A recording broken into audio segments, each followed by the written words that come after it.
Babaeng umano'y miyembro ng Budol-Budol arestado matapos mambiktima ng dalawang ale sa Kalasyaw, Pangasinan. Daang libong pisong halaga ng pera na kulimbat ng sospek.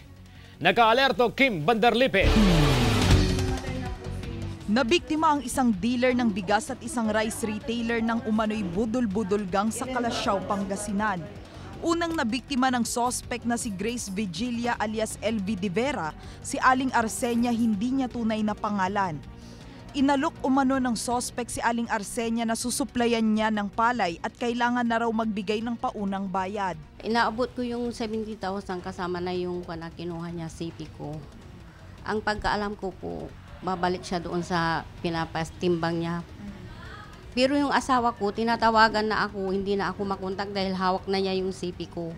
Ginamit din ng sospek ang ninakaw na cellphone para makakuha ng pera sa mga rice retailer na sinusuplayan ni Aling Arsenia.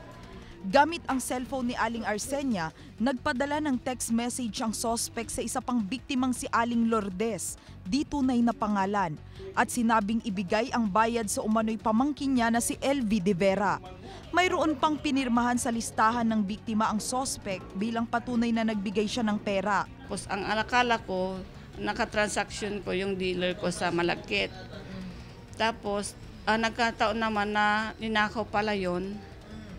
Hindi ko alam na yung swindler na ang kausap ko. Hindi pa nakontento ang sospek sa nakuhang pera at sinabing namatay na umano ang kanyang tiyahin na si Aling Arsenia. Kaya humingi muli siya ng pera gamit ang nakaw na cellphone. Humihingi ng 20,000. Ang available ko lang noon sa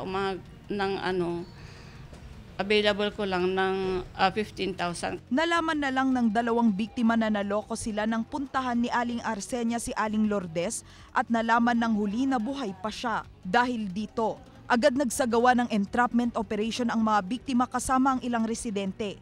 Kunwaring magbibigay ulit sila ng pera sa sospek para makorner ito. Tagumpay ang operasyon at nahuli ang sospek. Dinala agad ang sospek sa himpilan ng pulisya. Mariing itinanggi ng sospek ang paratang. Ang kakontak na po niya, ma'am, yung kasama kong babae, ma'am. Kasi kinuha po nila sa akin yung cellphone. Ako po, ma'am, ang inutusan.